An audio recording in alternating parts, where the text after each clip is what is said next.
What's going on, everyone? Vampyr Gaming here, and today I wanted to go ahead and talk about the English ban list announcement. So this is the soonest we've gotten a ban list from Japan. Last time when they banned Sakazuki, it was quite a bit before we found out if we were going to get that. English said not this time. This time around, they said the day after, the morning after, pretty much, of the ban list announcement that is cascading to the English TCG with both Stage, Innie's Lobby, and RP Law being banned. And the crazy part about it, and the reason why I'm sure you all hear it, is that this is banned for nationals.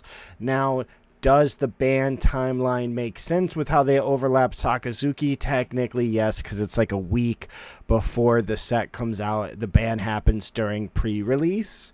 So it is what it is, but it does overlap with Nationals, which means we're going to be playing a brand new format for Nationals. And I imagine after Texas, I mean, right now everybody's hardcore testing for Nats with the new format. But the great part about this is I think the number one complaint I've seen from players is that they never got to define a format. They never got to discover a format. And here we are. OP08 was Tier 0, RP Law, 5 rounds of RP Law mirrors, 4 serials in Asia. Whereas here, you know, we get our 9 rounds. But we get our 9 rounds, and they're not going to be RP Law at all.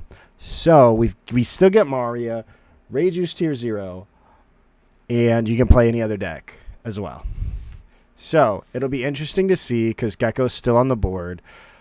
Everything else still valid. We could see Kaidos. We could see so much, and it's the first time since OP04 that we get to define any kind of meta ourselves, and on top of that, we get to explore completely ourselves because this ban list doesn't take effect until OP09 for Asia.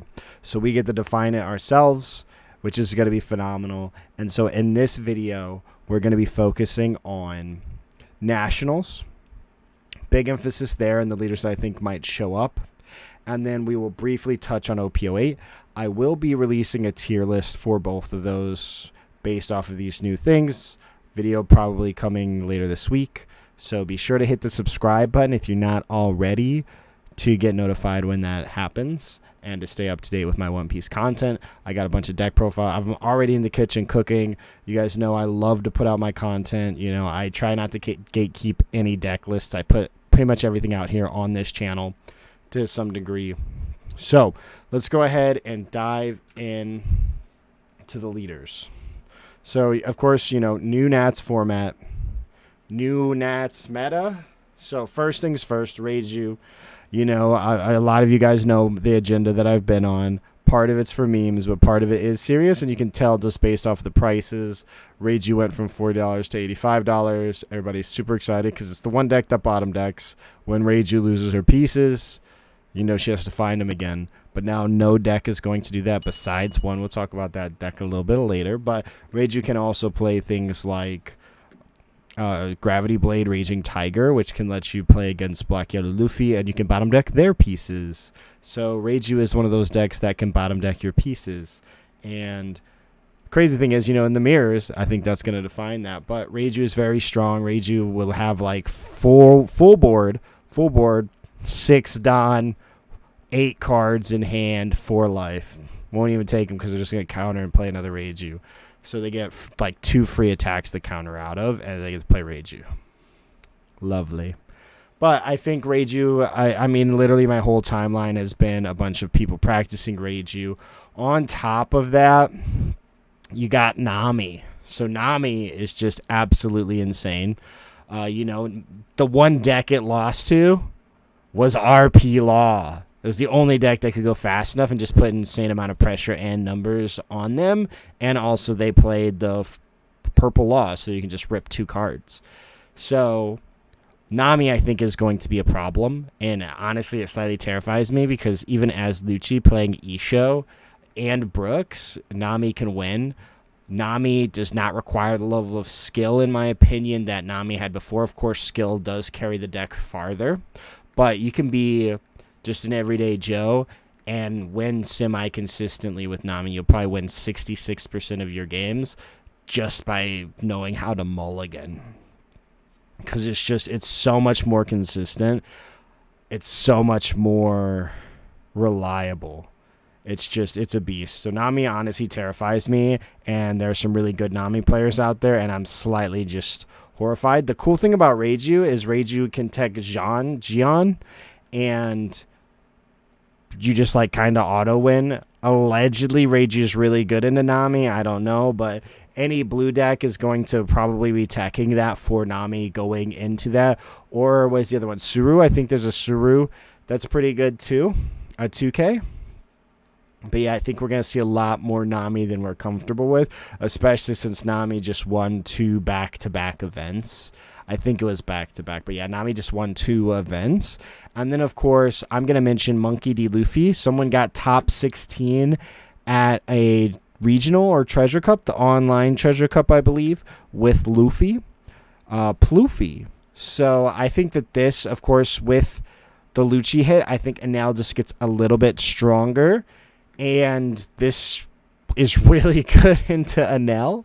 And it does go a little bit fast. Can't get like starved by Nami, so it can continue to generate resources and spit out boss monsters to play versus Nami. So I'm fairly sure it's good against Nami. Along with you again get that 4-drop Law, so you can play Law and Magellan. You know Nami needs her Dawn. Nami is limited by her Dawn. You just take away that Dawn.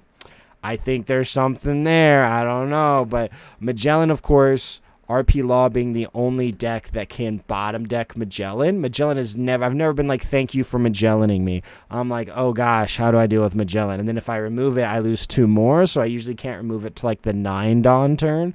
So he's sticky because he can't get bottom deck. But trash. Brook does trash him. Don't sleep on that. Brook does trash Magellan. But I think Luffy, especially because nobody knows how to play against him, and I think that's half the battle, is you gotta know how to beat Luffy. 9 Kaido's a card. I think Luffy has an opportunity. I think Luffy can come in and take names. It'll be interesting to see how this plays out, because it is just like the fastest purple deck in terms of ramp. So I think it creates a new opportunity for this Luffy. Will I cook with it? Maybe. I tried the RP, or I tried the Ploofy, and it just never really worked out for me, sadly. It just wasn't like, it's not my play style, so I'm probably not the best person to lead you in that direction. But this is just, again, more in-depth. I will have a more overall tier list coming soon, but I did just want to take a moment and really just deep dive into these leaders. That's what this is for, and just like my thoughts on why they're pretty solid. And then, of course, also not to skip over, but you get cards like Ragnarok now. TBD, if Zoro is a problem with Bonnie, but we'll talk about Bonnie in a minute. So I had mentioned Enel, and I think that is part of why Ploofy is going to be good. There's already a decent amount of Enel, but people love to gravitate towards yellow in formats like these, or in anything like iffy, because yellow is safe and reliable, and you can win by just getting lucky, which is the biggest, allure to yellow. You can win just off of luck. It's pretty much like Nami's the only other deck that can do that. I mean, sure, you can top deck, but I mean, you can just literally just win based off of luck. Like, even if I draw the nuts, I have to be in a position to be able to win. And then, of course, Big Robert Lucci, stageless. Lucci is a thing. If you all are familiar with Noel did mention going into this format that he believes stageless Lucci is still very good. It might be a move as opposed to like relying on stage. Also, shout out Mr. Voodoo if you're familiar. Definitely go check him out if you're not. Mr. Voodoo. He played a stageless Rob Lucci and got his first ever top 8. In one of the online treasure cups from Gen Con. So, shows that the deck has legs. And then, of course, we've got the deck that I've been screaming from the rooftops. Doflamingo. Why Doflamingo? Because Jinbei. And again, I will scream it. I've screamed it.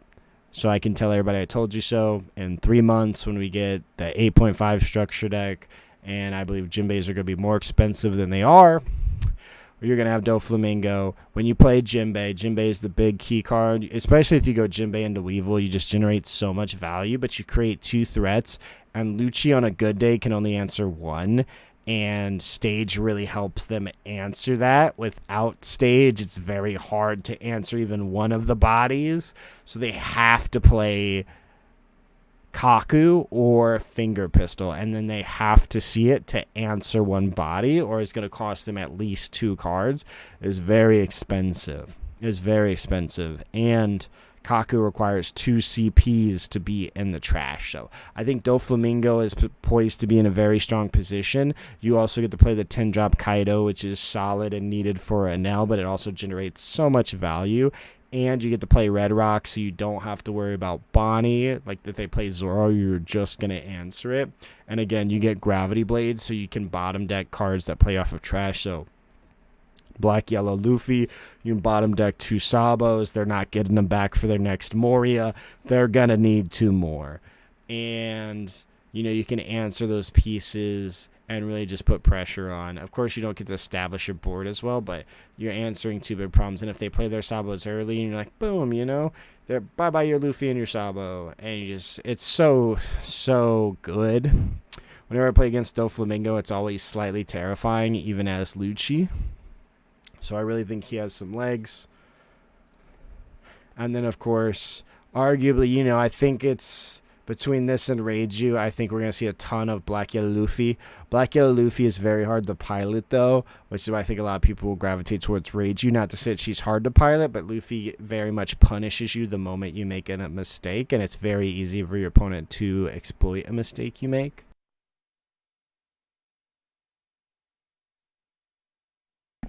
And so, yeah, I think Luffy's just going to be a bit more of a competitive player's choice just because you get to do more combos. Of course, the late game is super easy. You just hope to see Moria. But if you don't see Moria, the micro decisions very much matter. He really doesn't have a bad matchup.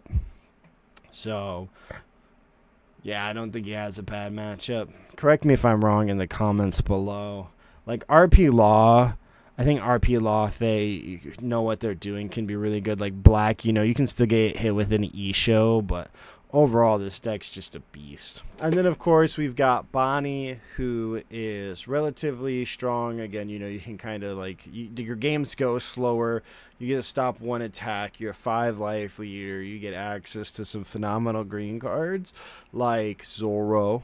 9-drop Zoro is a huge win definer, especially against Black Yellow Luffy. And so then you also, of course, you get the Rosinante for Black. You get Eustace, Captain Kidd. You just get so many of these boss monsters. It's the one that plays the most boss monsters. And outside of Moria, they're relatively strong in their own right. Of course, there's Judge too. But I think going into Nats, I think we're going to see a lot of Bonnie, just because Bonnie's thesis hasn't changed and Bonnie's performed very well, and now Lucci has less strong minus to answer all of your big bodies, and then if any of them stick, you establish a Rosinante. It's really just gets out of hand very quickly. So I think we're going to see a lot of Bonnie also at Nats, because Noelle kind of paved the way for her. Now, let's go ahead. I'm just going to touch on this briefly. Just a couple leaders. Of course, I think it's the whole thing. But again, tier list coming, both for Nationals and also for OP08, based off of the bands. So, hit that subscribe. We don't want to miss that. But I think first off and foremost, Jewelry Bonnie, we get a couple of crazy cards from Carrot in terms of Carrot support. Reiju, you get Maria, so you can go minus infinity. You can go Judge minus everything, play Maria. I'm back at 10. It's probably the first time Reiju's going to be playing games with 10 Don. Usually if you're playing at 10 Don, you're super winning, or your opponent you're super behind. Either way, it's going to be the first time we see her playing with 10. Maria's huge. 2K, by the way, too. I think the biggest problem Reiju has is, you use your stage, but then you only get the 2Ks you hard draw. So it's another 2K you can play.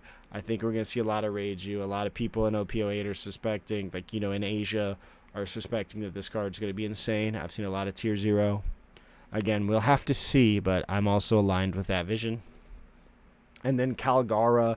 Calgara really lets you just cheat out a character, and you can cheat out a 6-drop really early. So a 6/8, which can be huge, and just like a lot of different cards that could be really good. Very high rolly-ish in my opinion, but with Lucci and Law out of the picture, I think this deck has an opportunity to shine. And then I just want to touch briefly on Marco. I think this is one of those leaders that people are playing, saw success on a local level, but very few on a competitive level. Now, I think it's decent into Law. It'll have to figure out, how good this is into a variety of matchups. But I think post OPO 8.5, different format for sure, but really strong. Rayleigh's a very strong card.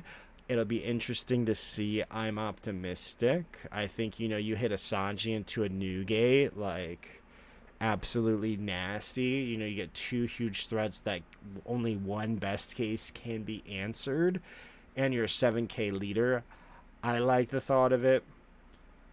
In execution, we'll have to see, but I think this deck has potential, especially post-structure decks. I think this deck is really strong, but I think aces too. Ace video coming soon.